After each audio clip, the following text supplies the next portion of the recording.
Assalamualaikum warahmatullahi wabarakatuh. Perkenalkan, saya Syihabuddin, SIKOM, MIKOM, dosen tetap program studi ilmu komunikasi Universitas Slamet Riyadi Surakarta. Pada kesempatan kali ini, saya ingin menyampaikan mata kuliah yang saya ampu yang sesuai dengan bidang keahlian saya, yaitu mata kuliah Public Speaking.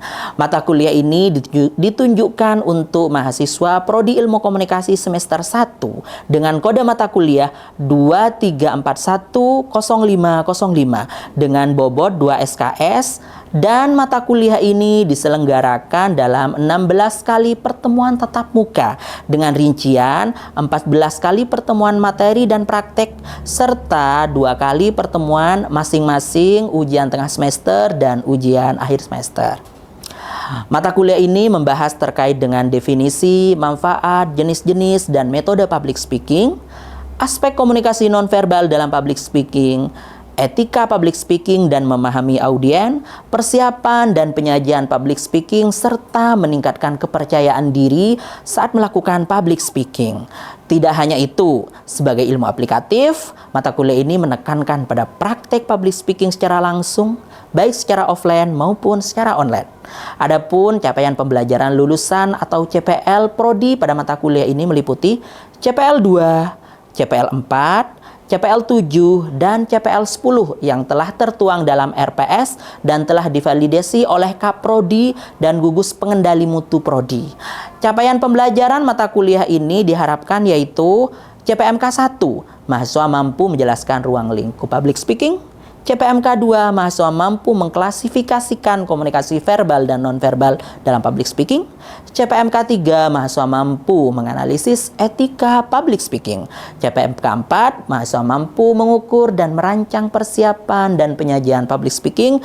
CPMK 5, mahasiswa mampu mendemonstrasikan public speaking dengan kepercayaan diri yang tinggi, menarik perhatian audien dan sesuai dengan konsep public speaking. Adapun indikator penilaian atau asesmen pada mata kuliah ini terdiri dari beberapa komponen, yaitu sikap dengan bobot 10%, responsi dengan bobot 25%, rataan tugas dengan bobot 25%, kuis dengan bobot 10%, UTS dengan bobot 10%, UAS dengan bobot 20%, sehingga total penilaian 100%. Adapun referensi yang digunakan dalam mata kuliah ini ada beberapa buku karya saya sendiri dan juga buku karya para ahli di bidang public speaking. Baik, berikut adalah cuplikan video proses pembelajaran mata kuliah public speaking. Assalamualaikum warahmatullahi wabarakatuh. Waalaikumsalam warahmatullahi wabarakatuh. Selamat siang teman-teman. Siang. Bagaimana kabarnya hari ini? Oke, alhamdulillah ya. Oke, nah pada kesempatan kali ini adalah pertemuan pertama kita pada mata kuliah public speaking. Oke, ini teman-teman kan sebagai mahasiswa baru ya semester 1, apakah pernah belajar public speaking sebelumnya? Pernah di mana? Di SMK. Pernah ada pelajaran public speaking? Belum ada. Belum ada. Itu mungkin ekskul atau gimana? Seperti mengasah diri sendiri ya. Oke, nah kebetulan di Prodi Ilmu Komunikasi itu mata kuliah Public Speaking itu adalah mata kuliah wajib yang perlu kalian tempuh. Nah, jadi kalau kalian nanti mau lulus dari Prodi Ilmu Komunikasi ini, mau tidak mau kalian harus lulus mata kuliah Public Speaking.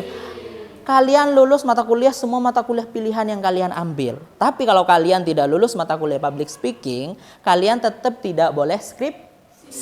Karena ini adalah mata kuliah wajib. Oke, nah sebelum kita belajar tentang public speaking lebih dalam ya, nah pada semester ini kan semester pertama ya, public speaking itu adalah mata kuliah di semester pertama, dan satu semester ada berapa kali pertemuan? Ada yang tahu? 16 ya? Pintar, mahasiswa baru udah tahu.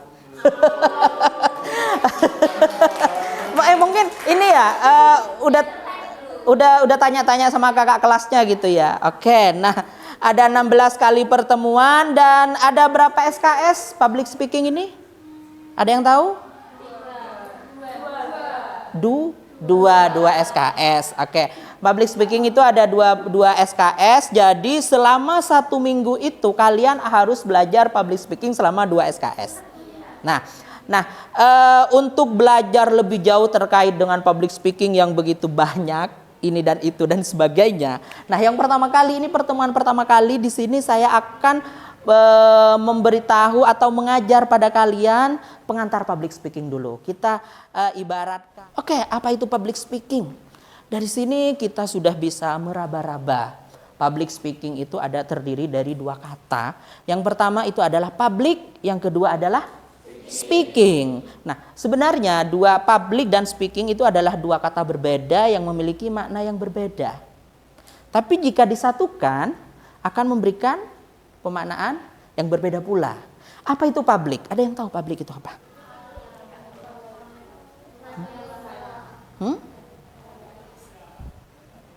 Public itu apa? Public. Nah, kita sebagai orang komunikasi itu tidak akan jauh-jauh dengan istilah public. Selain public speaking, kalian nanti akan belajar dengan yang namanya public relations. Jadi di sini ini kita belajar public relation juga. Bahkan ada konsentrasi public relation di sini kan. Nah, selain public relation, kita akan juga belajar tentang opini publik.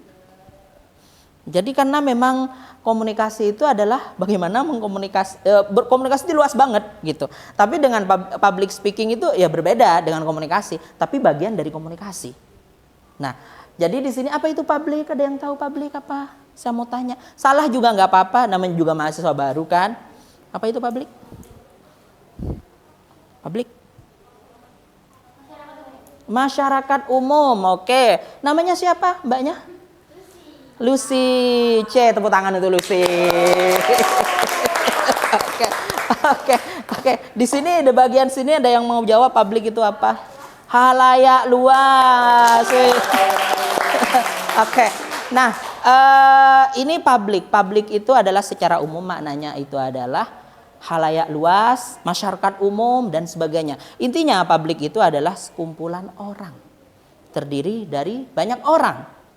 Nah, terus apa itu speaking? Speaking itu kalian sudah tahu ya, pasti tahu ya. Diambil dari bahasa Inggris artinya adalah berbicara. Berarti public speaking adalah seni berbicara di depan umum. Kenapa istilahnya public speaking? Kenapa tidak massa speaking? Berbicara di depan massa. Kenapa istilahnya kok public speaking?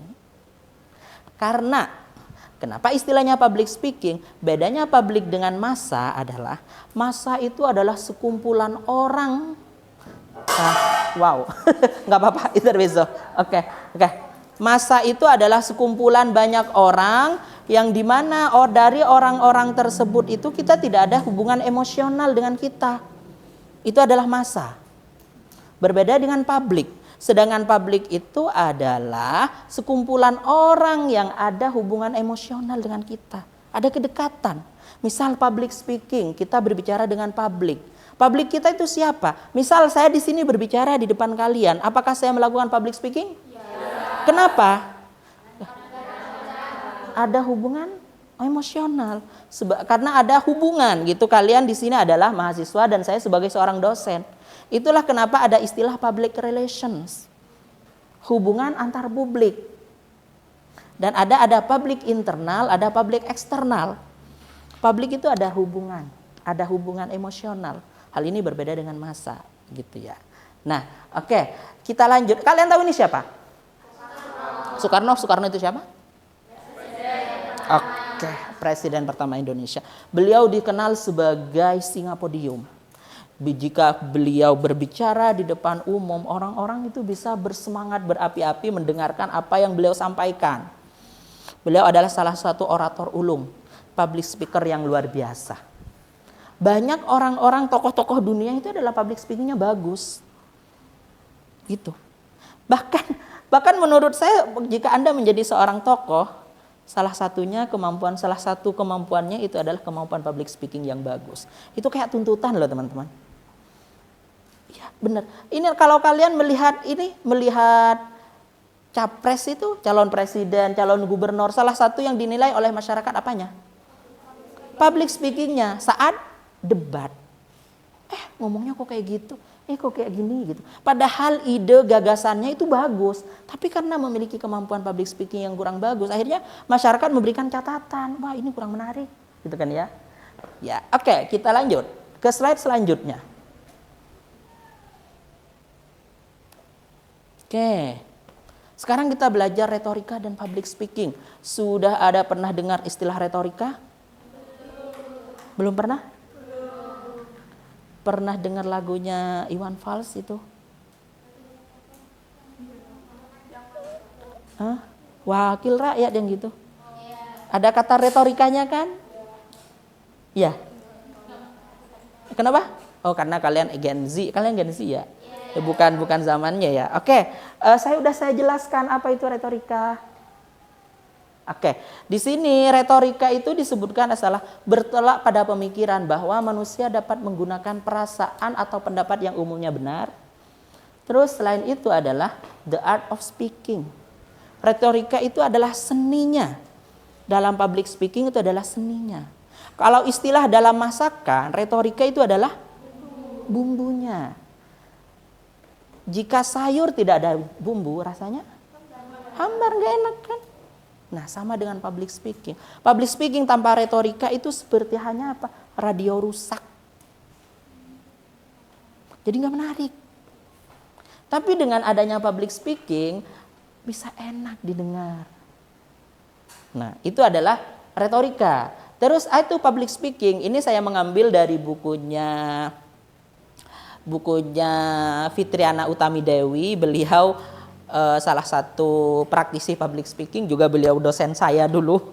Nah, ini public speaking, beliau mengatakan public speaking secara sederhana adalah cara berbicara di depan halayak atau umum yang sangat menuntut kelancaran berbicara, kontrol emosi, pemilihan kata, dan nada bicara. Lebih dari itu, public speaking juga menuntut kemampuan untuk mengendalikan suasana dan juga penguasaan bahan yang akan dibicarakan. Paham? Ini bahasanya menurut saya udah lugas, udah paham. Nah, jadi public speaking dan retorika itu bedanya apa?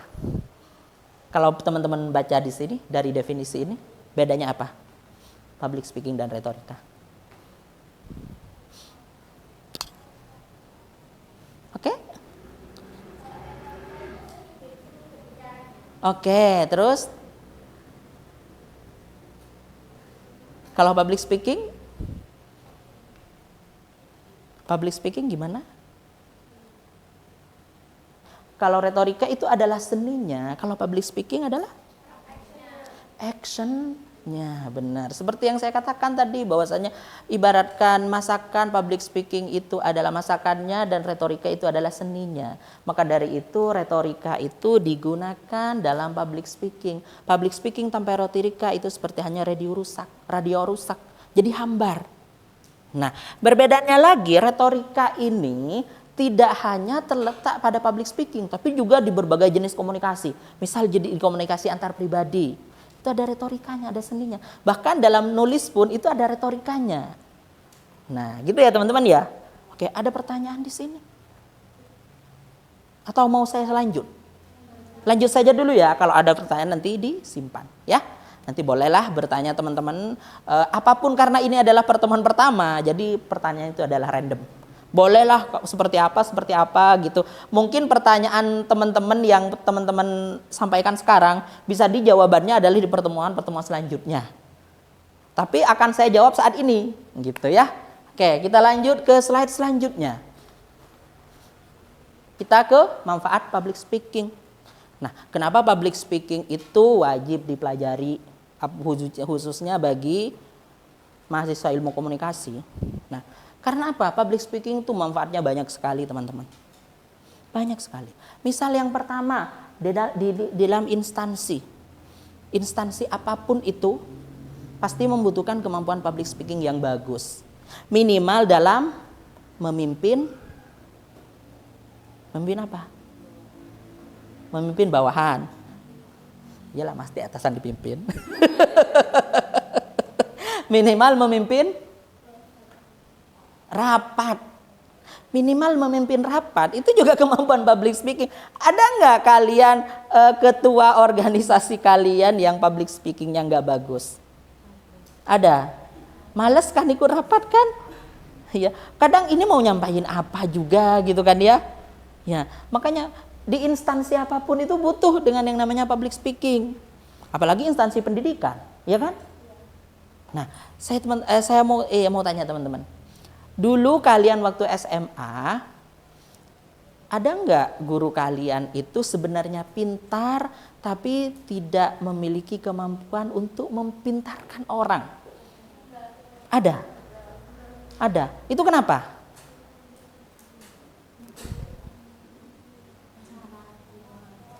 Cara dia mengajar. Kenapa? Karena cara dia mengajar. Salah satu kelemahan beliau dari cara mengajarnya apa? Tidak informatif, tidak komunikatif. Terus? Ngomong sendiri. Betul. Asik, Harry gitu ya, heboh sendiri. Ari asik sendiri gitu ya. Nah, itu karena kenapa? Kenapa kok ketawa? Ada yang pacarnya namanya Ari. Ari asik sendiri. Enggak ya? Ya ini teman-teman. Nah, itu karena kenapa? Intinya dari tadi ada yang bilang kurang informatif, kurang ini, kurang itu. Itu intinya apa? Karena kemampuan public speakingnya yang kurang. Jadi kayak ngomong sendiri. Mereka ngomong apa gitu ya.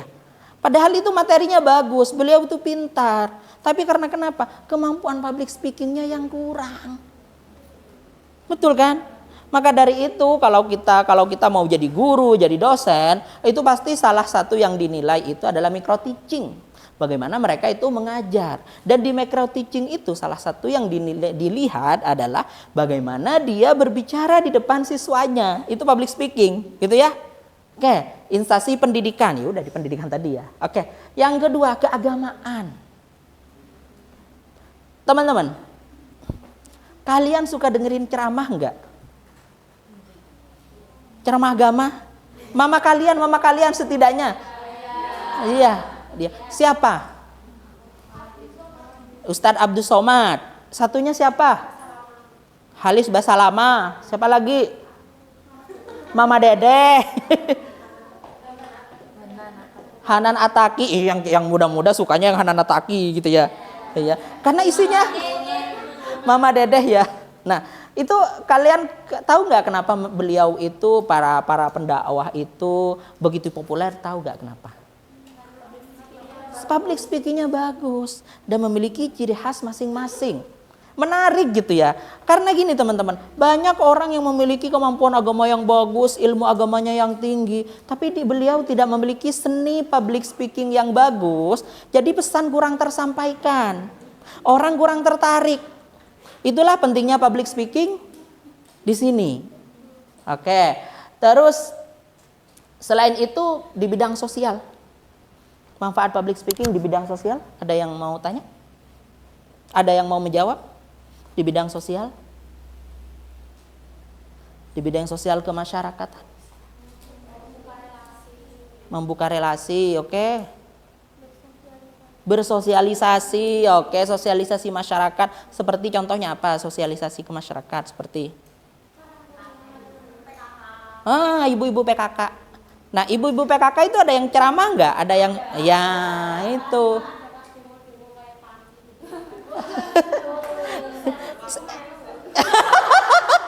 Emang udah ibu-ibu? Ikut mama. Emang ibu-ibu PKK itu boleh bawa anak?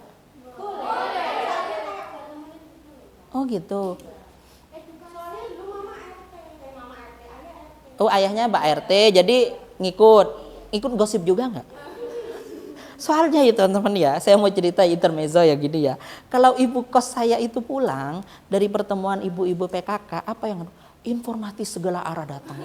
Itu yang anaknya itu cerai hari ini, yang anaknya itu ini dengan suaminya dan istrinya gitu. Ini PKK isinya apa ya? Apa dia ngegosip gitu kan ya? Ya mungkin intermezzonya ya gitu ya. Tapi kan enggak, tujuannya kan enggak gitu ya. Pasti ada hal-hal penting di sana gitu ya. Oke, di bidang bisnis. Di bidang bisnis. Oke, manfaat public speaking di bidang bisnis contohnya seperti apa?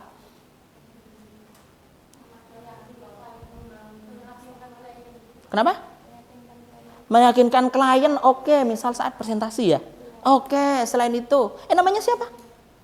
Hanifah. Oke, terima kasih Mbak Hanifah, jawabannya keren. Oke, enggak, soalnya gini teman-teman. Nah, kalian kan masih baru ya. Saya itu kalau mahasiswa yang baru seperti dengan kakak-kakak tingkat sebelumnya, itu kalau masih baru udah bisa, berarti kan keren gitu. Kalau mahasiswa udah lama, karena kan memang udah lama di kampus ya, udah tahu gitu kan ya, udah tahu ini itu gitu. Karena komunikasi kalian di sekolah ada nggak jurusannya komunikasi waktu di sekolah? Belajar nggak ada kan? Jadi memang ini benar-benar baru di dunia kalian, tapi kan pasti kalian sudah bisa menerka-nerka, tapi nggak sejauh itu gitu kan. Itulah kenapa beda hal ini, beda dengan mahasiswa yang mengambil misal pendidikan biologi, pendidikan sejarah, kan mereka di sekolahnya udah belajar ini itu gitu kan. Jadi kan mereka deskripsi mereka tentang perkuliahan, tentang prodi yang mereka ambil itu kan lebih jauh, beda dengan public speaking ini gitu ya. Oke, selain itu dalam bidang hiburan. Oke, ini jelas sekali ya teman-teman ya. Artis mana gitu ya yang enggak ini? Rata-rata artis itu yang terkenal, yang banyak duitnya, itu adalah yang public speakingnya bagus. Ya, rata-rata gitu ya. Bahkan itu pernah dulu itu saya nonton acara dahsyat itu. Acara dahsyat itu dulu masih ada almarhum Olga Saputra. Kalian masih tahu Olga Saputra? Nah, itu kalau nggak salah, mungkin saya salah baca apa enggak, Olga Saputra itu dalam satu hari bisa dapat berapa miliar gitu dari karena satu hari dia membintangi 8 acara televisi. Bahkan dulu waktu baru meniti karir, Olga Saputra itu pernah nggak punya uang apa-apa, mungkin terus dibantu sama veteran Antolin itu. Terus pas waktu ngundang veteran Antolin di acara itu bilang gitu, mau minta apa gitu kata Olga Saputra. Bahkan kalau mau mati mau dikubur dengan uangnya Olga itu ada, katanya gitu. Nah berarti kan saking duitnya banyak gitu kan ya. Nah artis mana yang ya pokoknya artis yang memiliki kemampuan public speaking yang bagus ya betul. Asalkan tapi jangan lupa asalkan bisa menjaga etika public speakingnya. Karena itu juga bisa membunuh langsung karirnya karena kesalahan ngomong. Nah, itulah nanti kalian juga akan belajar etika public speaking di sini. Oke. Nah, selain Olga Saputra juga ada Raffi Ahmad kan? Luna Maya. Nah, Luna Maya itu aktingnya juga bagus. Kita pasti tahu ya Luna Maya ya. Tapi juga public speakingnya bagus, jangan ditanya, gitu ya. Selain Luna Maya siapa lagi? Cinta Laura. Iya juga, dia pendidikannya juga bagus ya. Selain itu siapa lagi? Ada yang orangnya agak yang lucu itu juga ya, Fitri Tropika. Iya itu juga bagus public speakingnya, banyak lah ya gitu. Meskipun public speaking, setiap public speaking itu memiliki gaya tersendiri. Setiap orang itu public speakingnya tidak perlu sama. Daniel Mananta dengan Olga Saputra itu gaya public speakingnya udah beda. Dan itu punya tempat masing-masing, punya acara masing-masing, punya konsep masing-masing. Jadi, nah intinya di sini kalian belajar public speaking. Ada pertanyaan sampai di sini? Oke, ada pertanyaan? Apakah menonton video bisa menambah kemampuan public speaking saya? Oke, apakah menonton video itu bisa menambah kemampuan public speaking saya? Iya. Pertanyaan yang menarik. Kevin, ini Mas Kevin dari mana Mas? Dari Tawang Pak. Rumah Tawang Bang. SMA-nya di mana dulu? SMP. SMA. Matesi, SMA Matesi. Oke. Nah, apakah pertanyaannya itulah apakah dengan menonton video itu public speaking Mas Kevin akan bagus apa enggak? Itu ada 2 jawabannya. Bisa makin bagus, bisa enggak? Karena kalau hanya menonton, tidak ada latihan, itu tidak akan bisa menambah keterampilan dalam public speaking. Karena kenapa? Public speaking itu adalah ilmu aplikatif. Jadi sepintar apapun kalian menilai orang dalam public speaking, sepintar apapun kalian meniru gaya melihat gaya public speaking setiap orang. Misal setiap hari Anda melihat bola, Di situ ada komentator. Dilihat komentatornya, oh keren. Tapi Anda tidak pernah meniru, tidak pernah praktek, tidak pernah mencoba untuk public speaking, maka kalian tidak akan pernah menjadi seorang public speaker yang handal. Karena menonton public speaking itu menonton aja kurang. Belajar di kelas seperti ini, tanpa kalian praktek public speaking itu yang gak ada gunanya. Karena belajar public speaking itu seperti halnya kalian belajar naik sepeda. Orang yang bisa naik sepeda, kalau dia itu tidak pernah praktek naik sepeda, maka tidak akan pernah bisa naik sepeda. Ada teorinya adalah naik sepeda yang pertama itu adalah naikin sepedanya, jaga keseimbangan, terus di kayu gitu. Teorinya kayak gitu. Tapi kalau nggak pernah dipraktekkan, ya bahkan tidak akan pernah bisa naik sepeda. Begitu pula dengan public speaking, setiap hari melihat tontonan, suka dengan Daniel Mananta. Kayaknya aku suatu saat nanti bisa deh kayak Daniel Mananta. Tapi cuma nonton terus, nonton Indonesian Idol dan di Daniel Mananta, tapi tidak pernah praktek, ya sama aja bohong.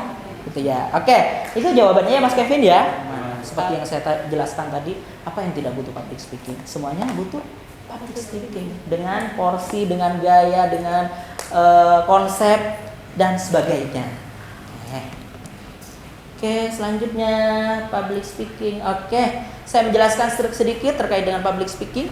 Oke, public speaking adalah peluang bisnis modal mulut. Namanya juga public speaking ya, peluang bisnis modal mulut. Karena ada yang mengatakan jadi seorang public speaker itu harus cerewet.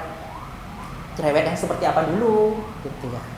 Intinya ya kalau nggak bisa ngomong, bagaimana mungkin menjadi seorang public speaker gitu ya. Yang kedua, ilmu aplikatif seperti yang saya jelaskan tadi. Public speaking itu adalah ilmu aplikatif.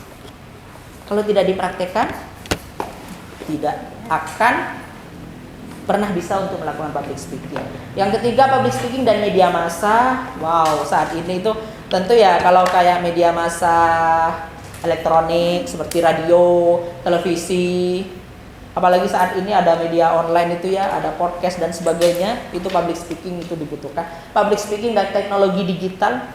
Bahkan saat ini ada virtual public speaking loh teman-teman. Semakin maju dunia, semakin maju, maka jenis-jenis dan konsep public speaking itu akan semakin bertambah. Gitu ya? Ada pertanyaan? Ini sebelum saya tutup, kalau nggak ada sih. Oke, ada ya. Oke, ini satu penanya aja ya teman-teman ya. Nanti pertanyaan selanjutnya mungkin di pertemuan-pertemuan selanjutnya. Perkenalkan, nama saya Mada. Saya mau tanya, bagaimana sih cara kita saat sudah public speaking tapi kita itu lupa sama materi yang disampaikan? Nah, itu solusi atau cara mengatasinya bagaimana ya Pak?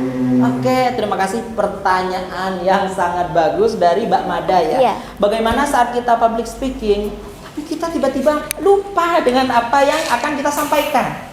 Itulah kalau dalam MC itu ada outline, ada catatan-catatan gitu ya. Ini pengalaman saya ya. Saya itu tipe orang yang kalau ngomong tuh kemana-mana gitu ya.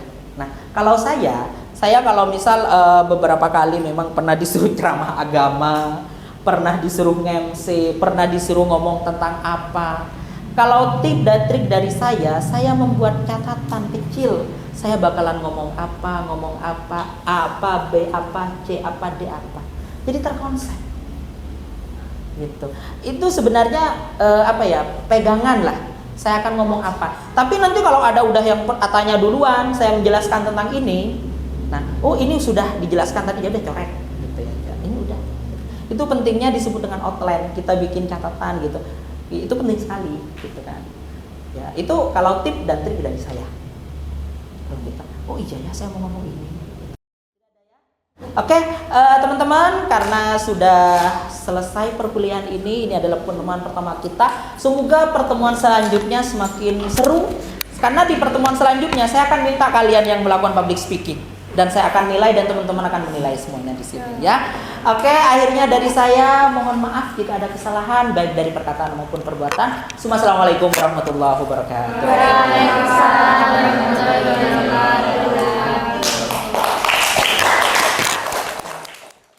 Demikianlah cuplikan video proses pembelajaran pada mata kuliah Public Speaking di Prodi Ilmu Komunikasi Universitas Slamet Riyadi Surakarta.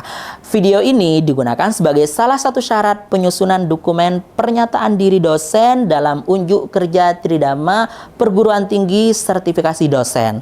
Akhir kata dari saya ucapkan terima kasih. Assalamualaikum warahmatullahi wabarakatuh.